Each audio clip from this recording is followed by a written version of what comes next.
Continuamos con el ciclo sobre seguridad social en Radio Camacuá de cara a las elecciones de representantes sociales en el directorio del BPS el próximo 28 de noviembre y recibimos en el día de hoy a otra integrante del equipo de representación de los trabajadores en el BPS, Sol Maneiro. Como integrante reciente del equipo de representación de los trabajadores, me gustaría que nos contaras un poco cómo llegaste y con qué te encontraste en este equipo de trabajo y de representación de los trabajadores en el BPS. Yo integro la Secretaría de Seguridad Social de FUESI, ya hace 6 años más o menos que venimos trabajando con un equipo en esa secretaría.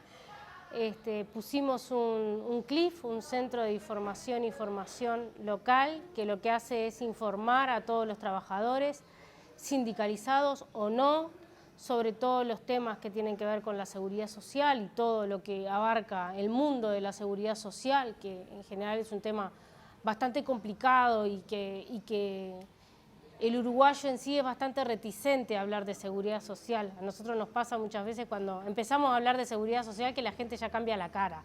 Es como que ya me vienen a hablar con este mazazo de la seguridad social y se aburre, y bueno, lo que intentamos nosotros es explicar y llevar a todos los trabajadores de todas las edades, sobre todo la gente joven, que se entere de lo que es la seguridad social, que es un derecho humano fundamental y no nos cansamos de decirlo porque muchas veces se toma como asistencialismo, como algo que es para cuando me jubile, y no tienen en cuenta de que la seguridad social nos acompaña a lo largo de toda la vida, desde la primera infancia, desde que apenas nacen los bebés, que le hacen la prueba del talón, ahí ya empieza la seguridad social. Y bueno, un poquito lo que intentamos hacer en la Secretaría de FUESI es eso.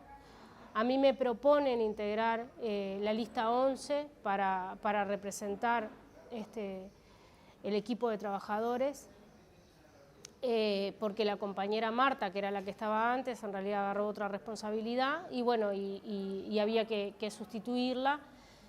Y bueno, nos parecía importante, primero que nada, como federación, que FUESI, que es un sindicato tan grande y de gente joven y tan diversa, integrar a ese equipo por un lado. Por otro lado, yo como mujer nos parecía importante también que la persona que integrara el equipo también fuera una mujer, porque la que se iba era una mujer, entonces para no retroceder un poco también en el tema de género, era importante que mantuviéramos por lo menos 2 compañeras dentro del equipo. Y bueno, y un poquito cuando me lo propusieron, era como un desafío, porque yo soy mamá de 4 niños, 2 adolescentes y 2 bebés de 1 año, y bueno, y es difícil también tomar la decisión de dar el paso y bueno, y de compatibilizar un poco también lo que es la maternidad con el trabajo y sobre todo con el trabajo sindical, ¿no? Yo muchas veces digo que ser mujer sindicalista es difícil, ser mujer es difícil, pero ser mujer sindicalista y madre y de bebés que todavía toman pecho es como que ¡guau! Es todo un gran desafío. Pero bueno, la realidad es que todos los compañeros y las compañeras que me rodean y que trabajan con nosotros tanto en la Secretaría de FUESI como después en el equipo de representación, me dieron para adelante y me dijeron que bueno, que también parte de los cambios y parte del discurso de la igualdad y de buscar una equidad en género era también tomar estos desafíos, animarse y entre todos ir también como sorteando las cosas que se te pueden presentar para aprender también de esto y bueno, y abrir un poco la cancha y que más mujeres también se animen a tomar estas responsabilidades y estos lugares que son importantes, ¿no? Bien, esta es una elección importante, en primer lugar por la cantidad de gente que irá a votar, se ha mencionado ya desde otros integrantes del equipo, que es la tercera elección en cantidad de personas que participan y que elegirán a sus representantes en el directorio, tanto empresarios como jubilados, como trabajadores y trabajadoras en actividad. ¿Por qué te parece importante que la gente se informe para votar en esta elección que además es obligatoria? Es importante votar, yo creo que es un derecho y que estuvimos muchos años en este país sin poder ir a votar. Eso para empezar. En dictadura no podíamos ir a votar. Entonces yo creo que ahora en democracia, cada vez que se da un acto democrático como es la votación, hay que ir a votar. Es una obligación moral ir a votar. Entonces hay como una diferencia entre lo que es obligatorio y lo que es sanción económica.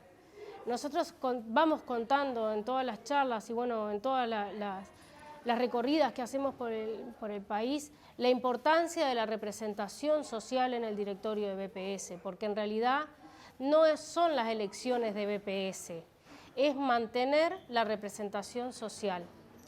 Entonces, ¿por qué es importante mantener la representación social? Porque el director que esté representando a los trabajadores, ese representante social, es como un contralor que tienen las políticas que puede haber en el directorio de BPS. Eso nos parece importante dejarlo bien en claro, el por qué la importancia de tener representantes sociales en ese directorio. Porque se equipara un poco la balanza entre todo lo que son políticas de Estado del gobierno que esté de turno, no importa cuál sea, con lo que es social. Es como que se baja a tierra y es un ida y vuelta, porque los representantes sociales llevan al directorio las cosas que le pasa a la gente, porque nosotros somos trabajadores, estamos en contacto todos los días en nuestro puesto de trabajo con los compañeros y sabemos cuál es la realidad de los trabajadores, que puede no pasar con un director que está designado políticamente ahí. Entonces, es un ida y vuelta porque nosotros llevamos cosas reales de los trabajadores y a su vez recibimos información de lo que pasa ahí adentro. Yo siempre digo que ahí es donde se cocina el bacalao. Si nosotros no tenemos nuestros representantes sociales ahí adentro, no nos enteramos qué es lo que pasa ahí adentro. Por eso es importante ir a votar y elegir los representantes sociales y también tener bien en claro quiénes son los representantes sociales y dónde está la representatividad. El gobierno convocó a una comisión de expertos en seguridad social para que realice recomendaciones de cara a una reforma general de la seguridad social en nuestro país. Muchas veces cuando pensamos en seguridad social pensamos en jubilaciones, en pensiones y no en todo lo que abarca en términos de protección social. En este sentido y con las recomendaciones de la comisión sobre la mesa, ¿qué es lo que tiene para aportar, qué es lo que tiene para decir desde el equipo de representación de los trabajadores en el BPS? Nosotros somos muy críticos en cómo se está dando este proceso.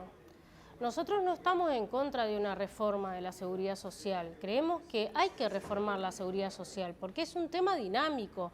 El cambio en el mundo del trabajo, los cambios demográficos, creemos que hay que hacerlo. Lo que estamos en desacuerdo y somos muy críticos es en la manera en la que se está haciendo.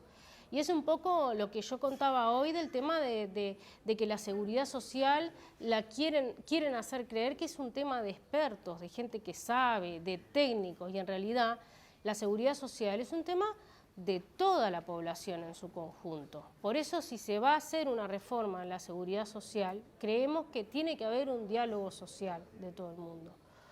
Una de las perlas de las recomendaciones que hace esta comisión de expertos es el aumento en la edad de retiro. ¿Qué pasa con eso? Que ellos quieren, nosotros no estamos en desacuerdo de que la gente que quiera trabajar más, que tenga posibilidades, que esté cómoda, incluso nos parece hasta sano que la gente que está en condiciones trabaje más años. Y que incluso el gobierno meta más incentivos para que la gente que puede y quiere trabaje más. Lo que estamos en desacuerdo es hacer una reforma que aumente la edad jubilatoria a 65 años como mínimo, al barrer de todos los sectores, porque no todos los sectores son iguales. No es lo mismo una trabajadora doméstica, un trabajador rural, pero no solamente esos sectores, porque ahí podrían decirnos, no, bueno, que se haga algo aparte para ellos. No, estamos hablando de una enfermera que tenga que hacer una vía, una punción con 65 o 70 años de edad porque está esperando a llegar a los años para jubilarse. Entonces, nos parece grave que el contexto en el que se está presentando estas recomendaciones no solamente es el aumento de la edad de jubilación, sino cómo se va a hacer el cálculo de las jubilaciones. Ahora se calcula los 20 mejores años o los últimos 10. con las recomendaciones serían el promedio de los mejores 25 años, o sea, aumentan 5 años en el promedio del cálculo. Eso nosotros que somos trabajadores sabemos que cuando uno se inserta en el mercado de trabajo, los salarios son más bajos. Entonces después, a medida que se va formando y que va cambiando la metodología y que, bueno, que va mejorando, van subiendo los salarios. Pero si aumentan la cantidad de años del promedio, lo que hace es que baja automáticamente ese promedio. Y no solamente eso, sino que las recomendaciones dicen que con lo que ahora mismo te jubilás con 60 años de edad y 30 años de trabajo, el cálculo de ese promedio es un 45%, es que te sale la jubilación. Con esta reforma o con estas recomendaciones de la reforma, ese 45% cambiaría a un 39%. O sea, vos tendrías que trabajar hasta los 65 años de edad, 30 años de aportes y cambiaría al 39%. Entonces, todo es a la baja. Todo el sacrificio lo tienen que hacer los trabajadores. Y hay otro sector de la población que tiene más capital, que tiene más posibilidades, entonces creemos que si hay que tirar todos del carro en pos del futuro de la seguridad social, tiene que poner más el que más tiene, y si bien vivimos más, porque vivimos más años por suerte, también consideramos de que tenemos que vivir mejor. Entonces, por eso también es que abordamos una reforma que tenga que ver con meterle más dinero a diferentes prestaciones que mejoren en la tercera edad, en la primera infancia, el sistema de cuidados, o sea, un montón de cosas que hagan que uno llegue al término, ¿no?, de su vida laboral y que empiece un descanso y una jubilación, que la palabra lo dice, ¿no?, júbilo, de vivir mejor y no aumentar la pobreza. Bien. En este contexto venimos de 1 año y medio de pandemia y además un cambio de gobierno que ha adoptado políticas de recorte en varias áreas. Esto ha sido reclamado desde diversos sectores de la sociedad y sumado a la pandemia, la pregunta que surge es ¿cuál es la importancia de la seguridad social, el rol del BPS en pandemia y de cara a estas elecciones también, porque es importante que haya una buena y sólida representación de los trabajadores? En la pandemia estuvo demostrado, ¿no?, todo lo que abarca BPS y todo el colchón o el paraguas, podemos decir, que protegió a la gente que peor la estaba pasando con esta pandemia y con todo lo que viene pasando. Y no quita que dentro de unos años tenemos que aprender de esta pandemia, que fue tremenda. Nosotros que estamos muy en contacto con los jubilados, con la NASPU, ayer estábamos en una charla con ellos y decían que en las organizaciones de jubilados están de duelo todavía, porque fueron los que más perjudicados fueron de esta pandemia. Se nos murieron un montón de abuelos en esta pandemia y siguen de duelo porque no se pudieron despedir, entonces el duelo se extiende. Entonces, a lo que vamos es, nosotros de todo esto malo que pasó tenemos que aprender y eso no está en las recomendaciones.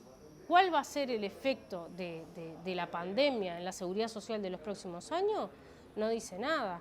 Entonces, una manera que tenemos de mirar para adelante y de aprender de lo que pasó es, bueno, si la seguridad social abrió un paraguas para proteger a toda la sociedad en su conjunto, porque estamos hablando de la primera infancia con asignaciones familiares, porque los niños no comían, porque los padres que iban a hacer changa día a día se quedaron sin trabajo, hubo que aumentar la asignación familiar, eso salió de BPS, los seguros de paro especiales, eso salió de BPS, entonces aprendamos de todo lo que pasó, el sistema de cuidados, el botoncito este que le dan a los abuelos, pero ahora ya está desmantelado en el sistema de cuidados, la cantidad de personas de la tercera edad que estaban aisladas y estaban solas en la pandemia, que tenían teleasistencia, entonces que cualquier cosa que le pasaban tocaban el botoncito y tenían una persona que les asistía. De eso tenemos que aprender y mejorar la seguridad social en un futuro.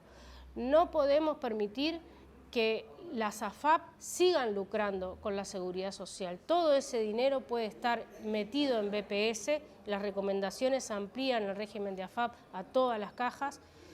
Tenemos que aprender de esta pandemia e invertir todo el capital que podamos a la seguridad social para mejorar la calidad de vida desde que nacemos hasta que nos morimos. Entonces, es un poco eso, ¿no? Aprender de todo esto que pasó, invertir más en seguridad social solidaria y en vez de recortar en seguridad social, al contrario, habría que ver la manera de meterle más capital a la seguridad social para vivir más y mejor.